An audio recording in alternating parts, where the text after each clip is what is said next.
जो चुनाव था लोकसभा का, उस चुनाव में कोई कांग्रेस के पक्ष में वोट नहीं डला। लोग भाजपा को तो हर हालत में सत्ता से पार करना चाहते थे, लेकिन लोगों का एक मन था कि भाजपा को देश से अगर सत्ता से पार कोई आज करेगा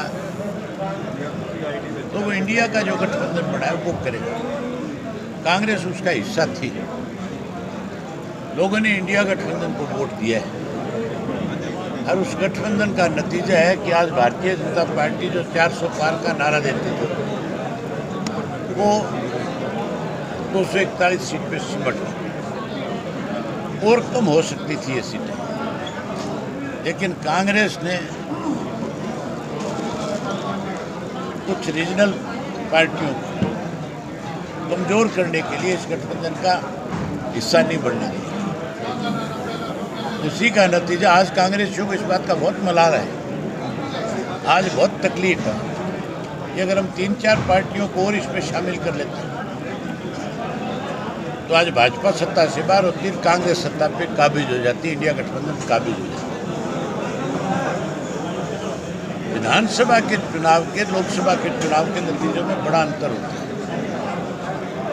आप देखना, विधानसभा का जब चुनाव आएगा, लोग चौधरी देवीलाल जी की नीतियों को आगे बढ़ाएंगे और इंडियन नेशनल लोकदल पार्टी को इस स्थिति में लाकर के खड़ा करेंगे कि बिना इंडियन नेशनल लोकदल पार्टी के बिना सरकार नहीं बनेगी।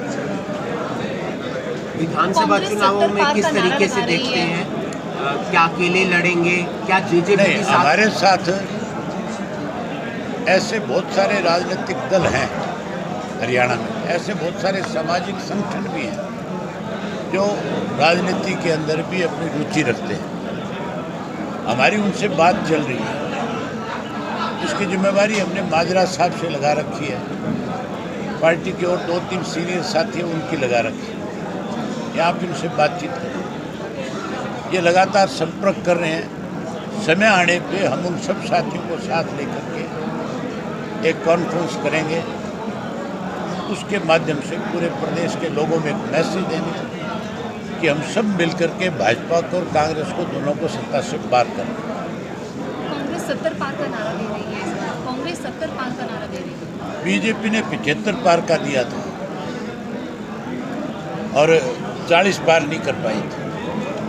कांग्रेस जो 70 पार का दे रही है, ये 30 पार नहीं करेगी, 30 से कम सीटों पर रह जाएगी। क्योंकि उसका एक सीधा कारण है, एक हल्के में भूपेंद्र सिंह हुड्डा ने और उसके बेटे ने 10-10, 15-15 लोगों को पीठ पे हाथ रख करके कह रखा है कि हम आपको टिकट देंगे। किसी भी पार्टी की 15 टिकट एक विधानसभा क्षेत्र में नहीं हो सकती, टिकट एक को दी जाती है। ये लोग आपस में लड़ेंगे। भूपेंद्र सिंह हुड्डा का बहुत बड़ा विरोध होगा, आप देखना। 20 जून को राज्यपाल से मुलाकात कर सकते हैं। अल्पमत में जो सरकार है फ्लोर टेस्ट को लेकर भूपेंद्र सिंह हुड्डा, ये राज्यपाल से जाकर के मिलने की बजाय विधानसभा के सेशन की मांग क्यों नहीं करता हुड्डा? उसको कहना चाहिए सेशन बुलाओ और फ्लोर ऑफ द टेस्ट करो। हुड्डा मिला हुआ है भाजपा के साथ, अगर मिला हुआ ना होता तो फिर आज भाजपा की 5 सीटें नहीं आती। तुम्हारे यहाँ पे जो कैंडिडेट था मोदी राजा, आप में से कोई एक साथी बताओ, कोई जानता है जाति तौर पर उसको? करनाल के से वास्ता था राजनीतिक, गुहाना का रहने वाला लड़का था, सोनीपत से लाकर के यहाँ उतारा था, बिल्कुल नया चेहरा था। लोग भाजपा को हराना चाहते थे, इसलिए उसको वोट मिला था। हुड्डा ने तो मदद करने में कोई कसर नहीं छोड़ी मनोहर लाल की। इस तरह का उम्मीदवार उतार के साफ तौर पे संदेश दे दिया था कि मनोहर लाल खट्टर जीतेगा। पहले आम चर्चा थी कि मनोहर लाल खट्टर हारेगा। नैतिक आधार पे भूपेंद्र सिंह हुड्डा नैतिक आधार पर सैनी का इस्तीफा मांग रहे हैं। भूपेंद्र सिंह हुड्डा नैतिक आधार पर नायब सिंह सैनी का इस्तीफा मांग रहे हैं। हुड्डा को तो खुद को इस बात के लिए लोगों से माफ़ी मांगनी चाहिए कि मेरी गलत फैसले की वजह से 5 सीटें भाजपा को हरियाणा में ज़्यादा मिली। ये हुड्डा की मेहरबानी है जो भाजपा 5 सीटों पर जीती है, एक पे भी नहीं जीती। हमसे जुड़े रहने के लिए हमारे YouTube चैनल को सब्सक्राइब करें और नई वीडियो की नोटिफिकेशन के लिए बेल आइकॉन को दबाएं।